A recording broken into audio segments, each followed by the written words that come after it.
living check to check, make a little money, pay some bills. This week on the Pete the Planner Show, we answer your money questions. Here's how the show works. You email us, askpete@petetheplanner.com. That's askpete@petetheplanner.com. And when you do that, a few things can happen. Number one, I'll just ignore it. Number two, it could go to spam. Or number three, we could read your question on the air and answer it. When I say we, I don't mean the royal we. I mean Damian Dunn, no relation, coming to us from his steel box in northern Indiana. Hello, Dame. Hey, Pete. Good to be back. It is good to have you back. I do miss Gold Star Gail, as the President of the United States would say.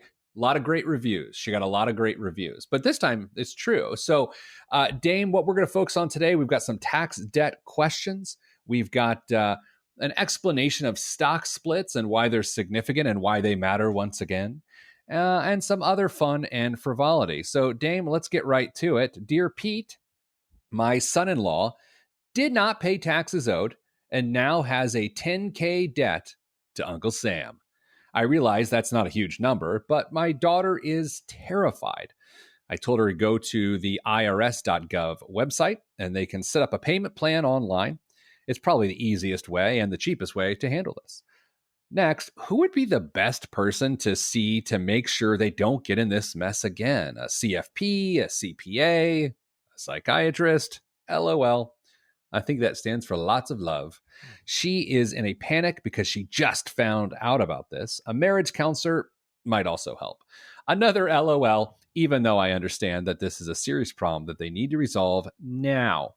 Though it is not the end of the world, I try to emphasize this to her. Thanks, a concerned mother-in-law. Dang, man, there's a lot going on here in this very small email, because it's a very short email, but there's a lot going on. First off, anytime I hear someone say it's $10,000, it's not that much. It is always a lot to the people involved, though, isn't it? $10,000 is going to sound like a lot of money to a bunch of people. In the grand scheme of things, maybe 10K is not that much to this couple or to this family unit as a bigger picture, but it's not something that most of us are just going to look at and say, it's inconsequential. Let me just get out my wallet and take care of that. So $10,000 in the grand scheme of debt that you could owe to the IRS may not be that great, but for most of us individuals, that's something that we don't want to just kind of try and sweep under the rug. So there's a lot of ways that a person can find themselves in this situation, and some of them are just really common. And it's not that I'm dismissive of how bad they are. I'm just trying to say, hey, these people aren't alone. A lot of people are in this spot. And in a weird way, a lot more people are going to be in this spot in the next 3 years because of the CARES Act and some legislation that makes getting into tax debt a little easier. But Dame, here's some possibilities. This person is their own employer. They're self-employed and they're not paying taxes as they go. That's very common. One of the more common ways that actually happens is through the real estate business. If you're a realtor and you don't set money aside, you're a 1099 employee, so to speak, then that can absolutely happen. Dame, another way this can happen is if someone had a 401k or retirement account that they liquidated prior to age 59 and a half, and they had a tax obligation there, and they just didn't set the money aside. And so that can happen. Dame, I think, of course, the bigger issue here is relationship communication. I don't know if a marriage counselor is necessary, but I certainly feel like these folks need to start communicating better. Can I throw a log on the fire? Oh, please do. Did you catch the part where it says she just found out about this? Oh, yeah. Well, but you know what? I don't think that's that unusual. I mean, we have stuff going on in our financial life, Mrs. Planner and I, that Mrs. Planner doesn't know about, but that doesn't necessarily make it bad. It just means we have different duties.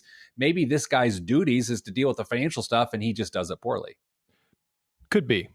I'm not trying to insinuate that something nefarious is going on, but to get to your point, the communication needs to potentially increase in situations like this. I don't know if you've ever gotten a love letter from the IRS before, but they're not always prompt, or you could get one calling something into question from multiple years prior. So this could be something that It was an honest mistake. Could have been very easily an honest mistake. I'm leaning, I think, myself towards being a self-employed individual who something just got messed up in the taxes and they didn't send everything they were supposed to, and now there's maybe some extra penalty and tax and all that fun stuff that goes along with it. And now it's just got to get resolved. So is it a huge issue? Kinda. I mean, it's $10,000 to the government that they are expecting to see.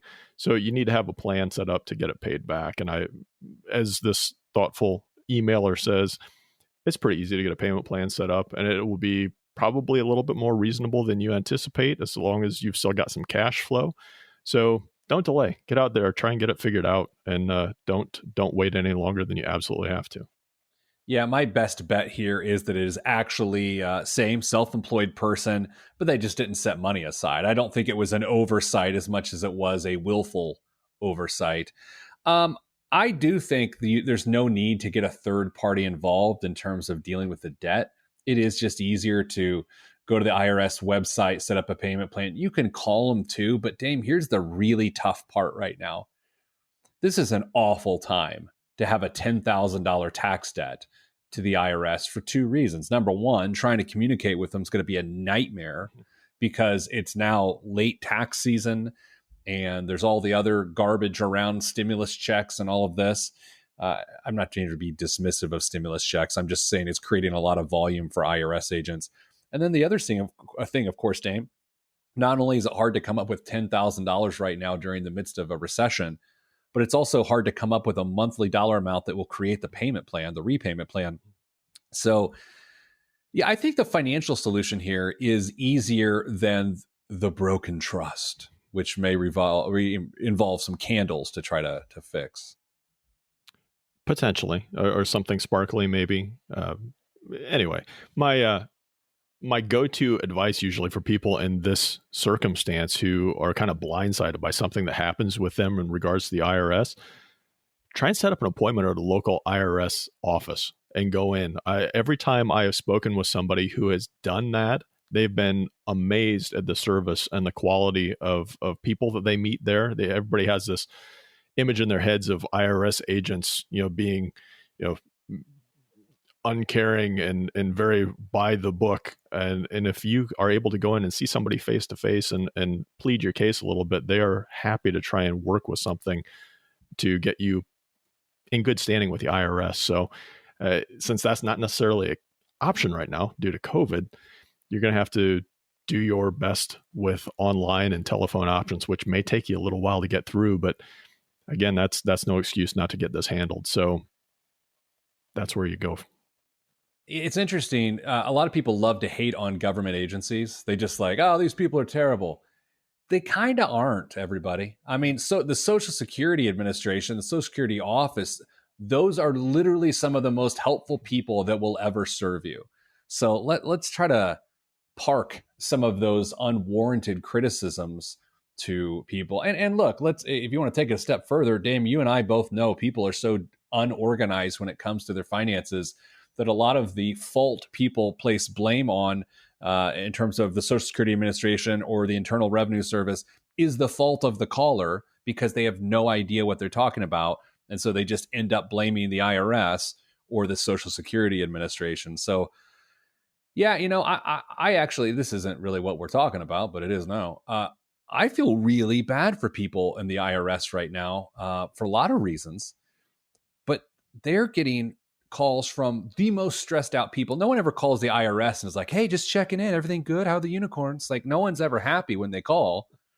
They're frustrated. So, Dane, we got to take a break. I'm watching the clock here today. I don't want to get hung out to dry. Coming up after the break, we're talking stock splits.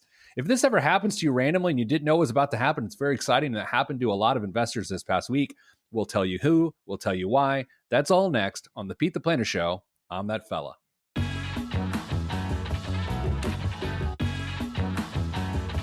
Back on the Pete the Planner Show. Dame, this past week, major investor news breaking from Wall Street, or probably Cupertino, where most of us think our weather is from time to time.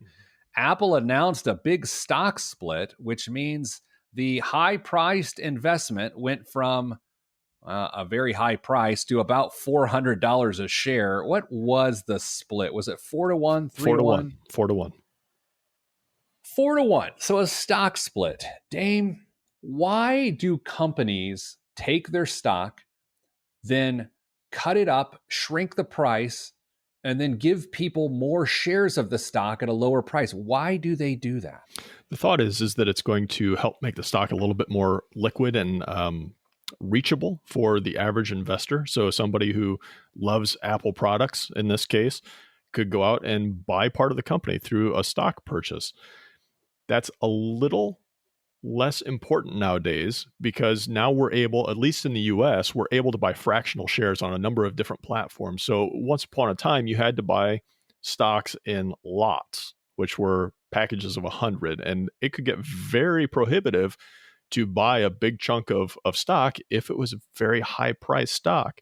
You could potentially buy odd lots if you wanted to, but there was an additional fee that came along with that. Now, with the advent of Robinhood and all these other platforms that allow you to buy fractional shares, that's less of a deal. However, I read somewhere, and I can't remember the source or I would cite it, that there are countries that they still don't allow fractional share purchases. So this was possibly a nod to investors around the world who wanted to get in on Apple and make some money.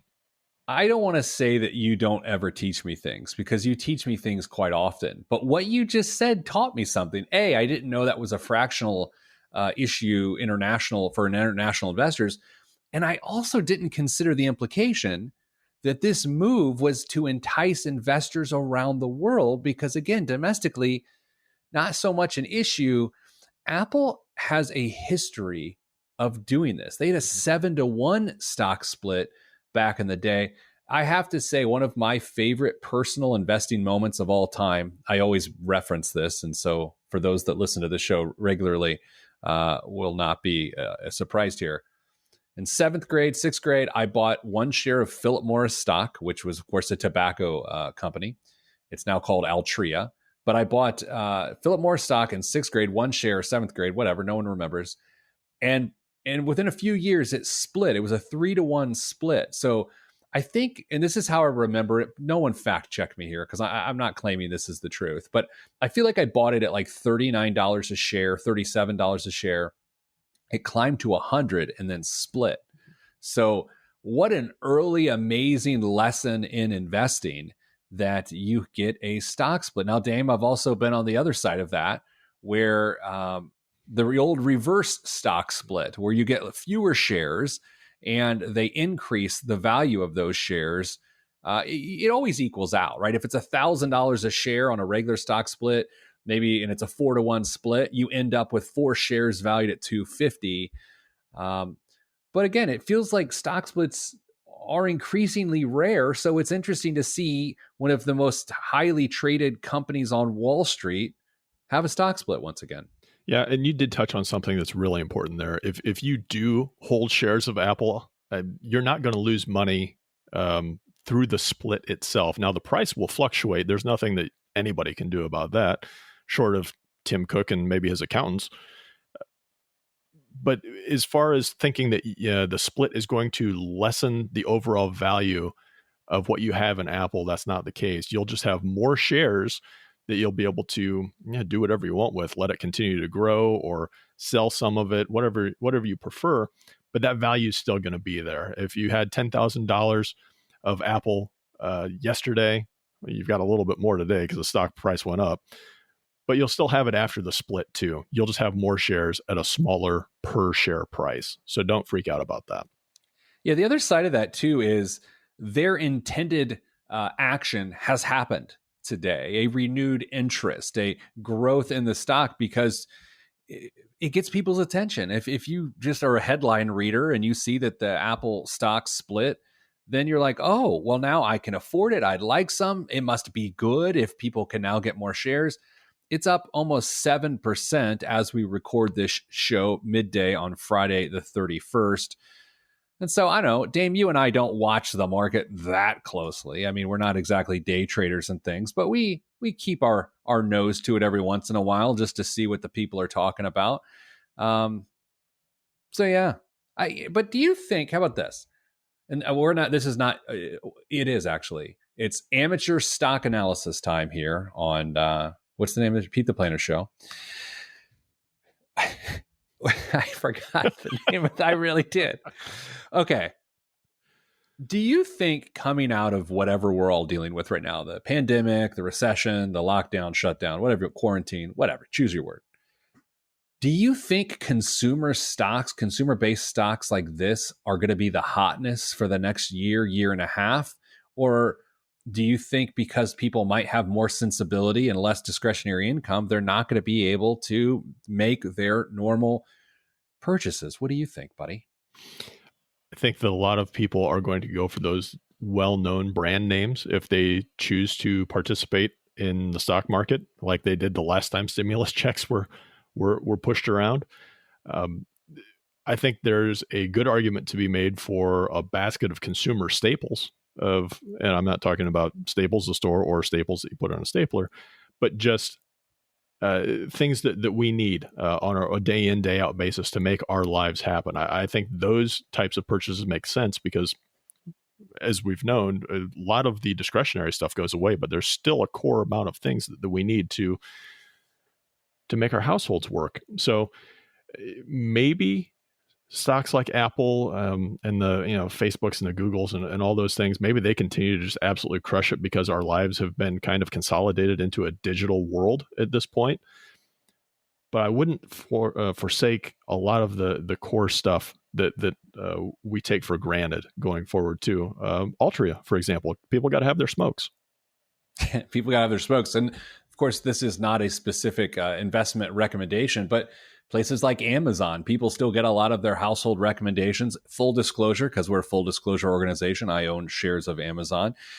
But Dame, Amazon does not have what I view to be the corporate culture that would ever do a stock split to be on the side of the everyday investor. They don't really care. I think they would much rather be the big dog with the high price stock. We stream this show live on Facebook as we record it midday on Fridays. Jameson, longtime listener, just noted they bought their son one share of Apple stock for Christmas in December of 2015. Cost was $116 for the share. Now he's about to have 4 shares and his gain is $248 so far. I wish I had bought some for myself. Wow. See, again, it's a young teen that is getting this investing experience. It's the exact same experience I had, except he's doing it with Apple and I did it with tobacco for your face. I saw a tweet last night of a guy that said the $60,000 worth of Apple stock that I sold sometime in the 90s would now be worth $17 million, producing an annual dividend of $124K. And the responses were just, don't do this to yourself, man. Just let it go. All right, so you know what? I want to touch on this when we get back. This idea of regret, because I was exchanging some messages with a friend this week, and he was really saying, "Should I lock in some of these gains?" And then the question came down to, "Are you going to regret it more if you don't and things go down, or if you do and things go up?" So coming up after the break, let's talk about that because it gets to the essence of risk tolerance and taking profits appropriately. So we'll do that next. You can always join us live Fridays, noon Eastern on Facebook. Be part of the conversation. We love, the attention. I'm Pete the Planner. This is the show.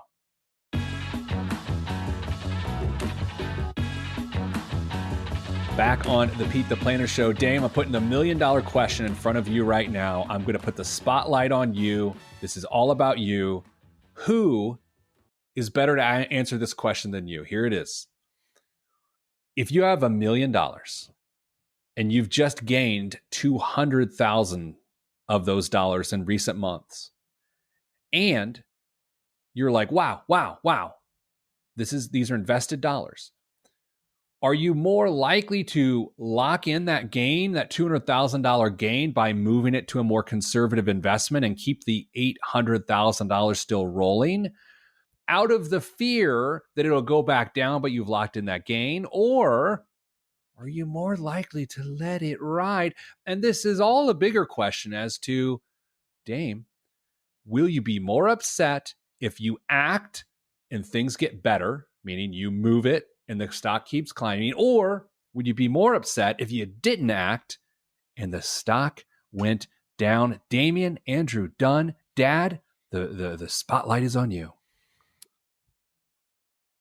I think a lot of it depends on what your time horizon is. If you're going to get your technical answer here, that's going to have a lot to do with it. If you anticipate on needing that money soon, lock it in, man, because you can rebalance that into other investments that can help you with that longevity. If you're young in the game and got a lot of time to go, I can see how you'd let it ride. Pete and I, you and I just talked about a similar situation that I experienced not that long ago with a certain Instabook type of account or stock, I should say. And I made some money on it, and it continued to rocket right past its price. And I look at it every time and kind of kick myself, but I have to give myself some slack because I did all right. So that's the really interesting thing about this whole topic is that there's been research that shows that for every dollar that you gain, to feel that same type of emotion on the downside, you only have to lose 50 cents. So if your stock portfolio doubles one year, you're feeling great. If it goes down by 50% the following year, you're going to feel that same level of emotion, probably more in my estimation, because we deal with wins pretty well. We may gloat about them a little bit, but man, when you make that loss, when you see that paper get a lot smaller, it hurts a lot more and sticks with you, and you start to fret and lose sleep. So what should you do? I think a lot of it depends on how much time you have until you actually need the cash. How's that for a cop-out answer, Pete? Yeah, you really, really bailed. You sold me out. I had this conversation with a friend who was in their 60s this past week, and I feel like it's gotten to the point where the person's losing sleep. I'm not telling the person to sell or do anything, but I'm clearly trying to help the person think through this situation.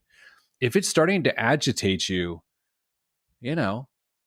just, and by the way, it doesn't have to be an all or nothing thing, right? That's why I said move the 200 and not move the whole million. It's you can go in stages. Yeah, and if you wanted to even just take part of the 200 to lock in some of those gains and still participate in the movement of the stock up or down, you certainly could do that. But like I said, I think a lot of it has to do with your overall goals and plan going forward, because what may be appropriate for a 30-year-old who just bought a ton of Apple 2 years ago might look entirely different for a 62-year-old who sees retirement over two hills. Hi, Peter. We live in a small town 20 minutes south of Madison, Wisconsin, and the property taxes here are ridiculous with a capital R. I'm trying to determine if it's a sound financial strategy to pay off our mortgage early while our property taxes are a hefty portion of our mortgage payment. The value of our house is only $275,000 American dollars, but we're paying $7,000 a year in property taxes. Yikes. Ooh.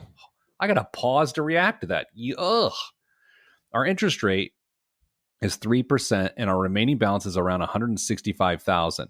We currently pay $1,500 a month. If we pay the mortgage off early, we still have to pay $583 a month in property taxes. In other words, we are only saving $800 to $850 from the mortgage itself. We still have to pay for insurance and taxes. $850 is not something to sneeze at, but it's really worth to pay off early. I know that other people say do not pay off early.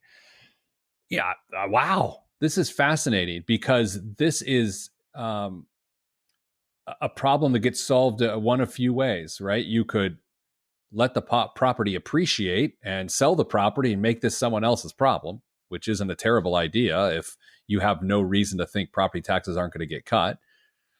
Option two is the town people, the government within the local municipality, that's where I was going with this, decides that the rates are too high and they lower them, which is unlikely in this environment. You're not going to see any property taxes go down. Or number three, you solve a future problem by making it a priority to pay off the mortgage over time prior to retirement. That way, it doesn't become a burden to your retirement income. Dame, what do you think is the most likely solution here? All I know is you said town people, and I pictured people in Wisconsin with pitchforks and wheels of cheese standing outside City Hall, just being angry. What do I think the action here is? Paying off the mortgage, I think, shouldn't necessarily be considered in light of property taxes, because you're going to have those taxes one way or the other. And frankly, once the mortgage is gone, it's possible that your property taxes might go up a little bit because you might lose an exemption. I don't know if Wisconsin has one or not for a mortgage. So if you want to pay off your mortgage, go for it. I think you would appreciate the extra cash flow in your month-to-month financial life. And if you don't like the property taxes, well, make it somebody else's problem and sell the house and move to someplace a little less expensive, or just a cheaper house in the same town. Anytime someone brings up paying off the mortgage, I'd like to make a clarifying point here. If you and I say, yeah, that makes sense, or potentially, for me, and I'll let you speak for yourself, I'm always thinking with your income on an increased pace over time. Never, if maybe once, never do I ever mean take a lump sum of money from savings, from retirement, from anywhere else, and use that giant chunk of money to pay down debt. Yeah, chances are your money that you got elsewhere has purposes elsewhere. Your savings is an emergency fund. Don't use it to pay off the mortgage. If you got money in retirement, certainly don't use that to pay off the mortgage. If you've got extra cash flow, consider using that to pay off the mortgage, because the last thing you want to do is harm your future by taking or reallocating money that was intended for some other purpose to paying down your house. All right, a couple minutes left in this segment. This made me think of just housing. I just saw a chipmunk run across the street. Dame, I have caught 26 chipmunks this summer, not one in a couple months. I even have a Chipmunk of the Year award on my desk, because when I catch the next one, it's going to win the Chipmunk of the Year award. I just got distracted while we're doing a radio show. It's going all over the place, and now I'm regretful. Dame, property values could see some movement if we don't get an eviction moratorium, if we don't get a foreclosure moratorium as this recession goes on. Do you buy the Susie Orman argument that home ownership is bad right now because property values are going to fall across the board when people get kicked out of their houses? Do you buy that? Not really. If you were buying your house for an investment, that probably wasn't the right reason to buy it in the first place. However, I just don't think it necessarily works that way. Just because a few houses might get foreclosed upon isn't going to have a huge effect that I think Susie is trying to portray here. Could it affect your property value? Yeah, potentially. We're not talking about a Detroit situation, though, where city blocks are just left vacant in this case either. So I wouldn't freak out about it. I'd just kind of ride it out. Yeah, I think it's overblown. I mean, there's going to see in some neighborhoods and in some, cities, you're going to see some issues in terms of the number of evictions. I am anxious to see what the government chooses to do with the number of evictions coming in the next 6 months or so. But coming up after the break, the biggest waste of money of the week, and Damon's a good one, right here on the Pete the Planner Show. I'm Pete the Planner.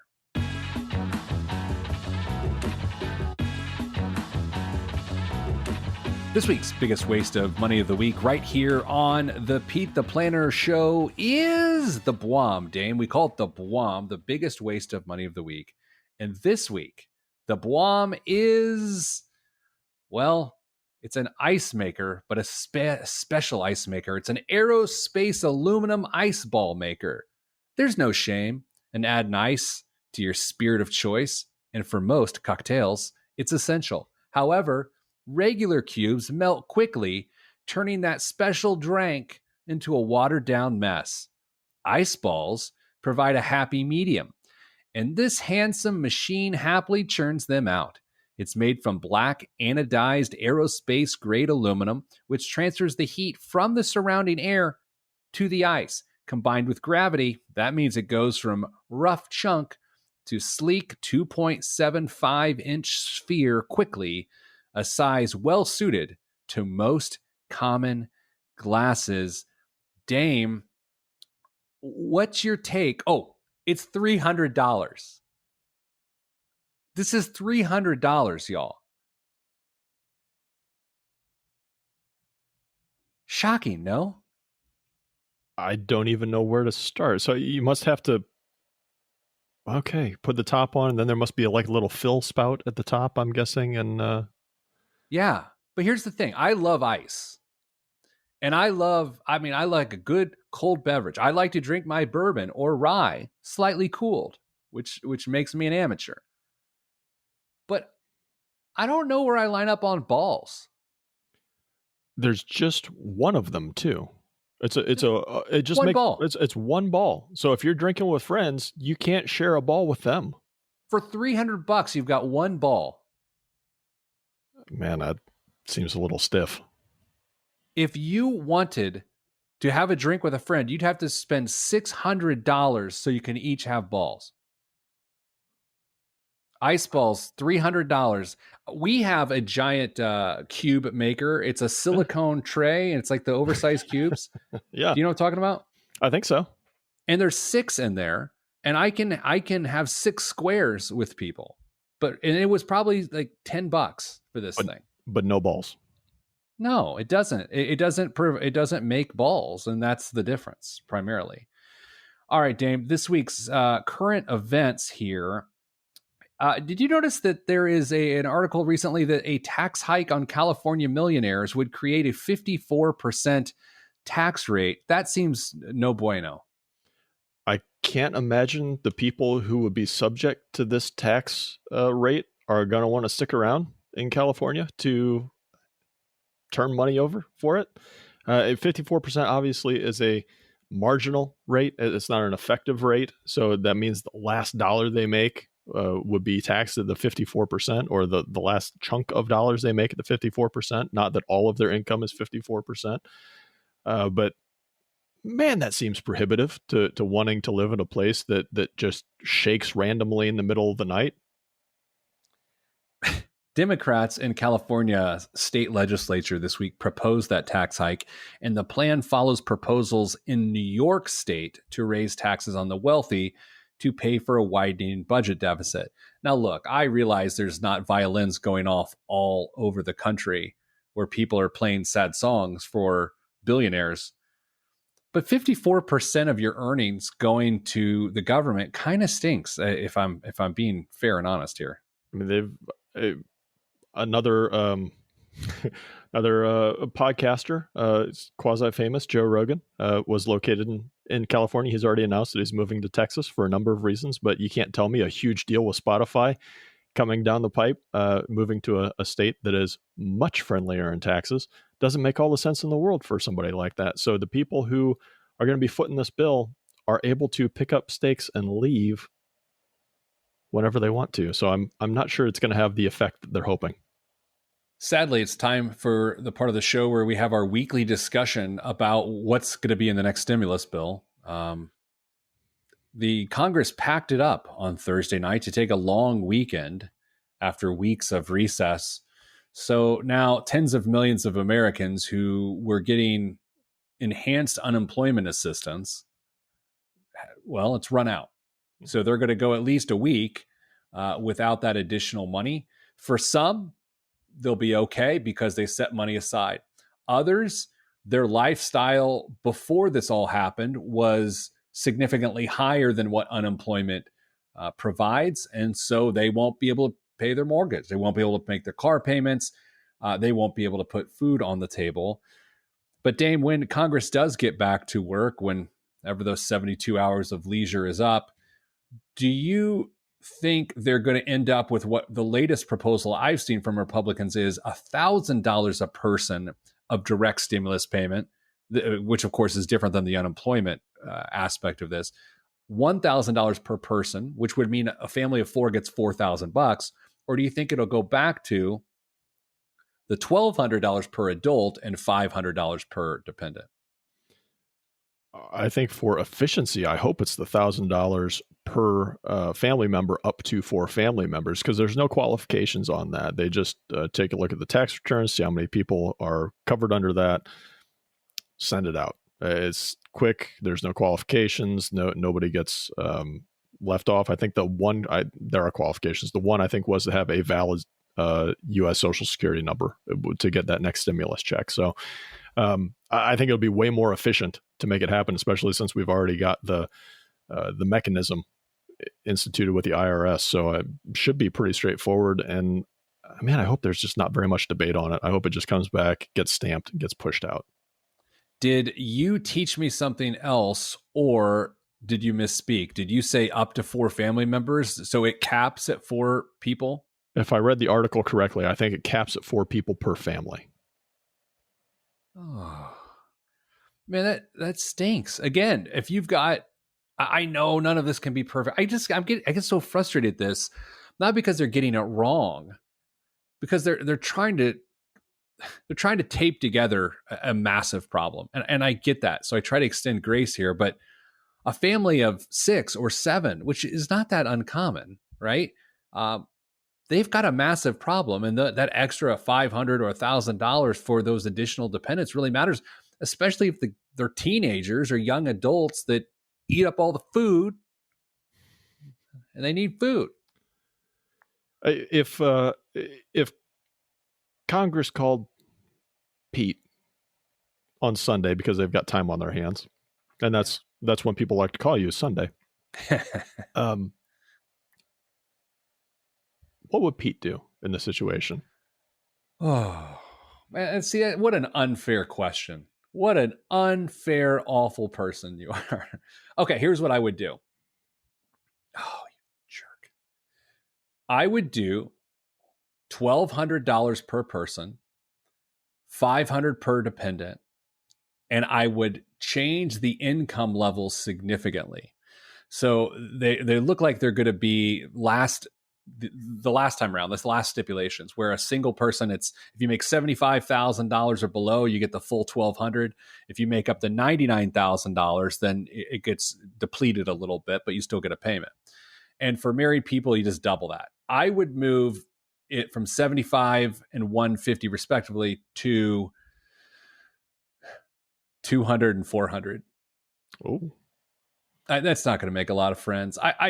But the thing is, I know so many people who had 6-figure jobs that are not working right now, and their concerns, their needs are no less than someone who made half or a quarter of what they made. I know people love to get upset about people who make a lot of money and say, well, you should have saved it. Yeah, of course. Yeah, but it seems punitive to ignore people in that situation. I may have misread the article. I'm skimming through it as you're talking, so I'm partially ignoring you.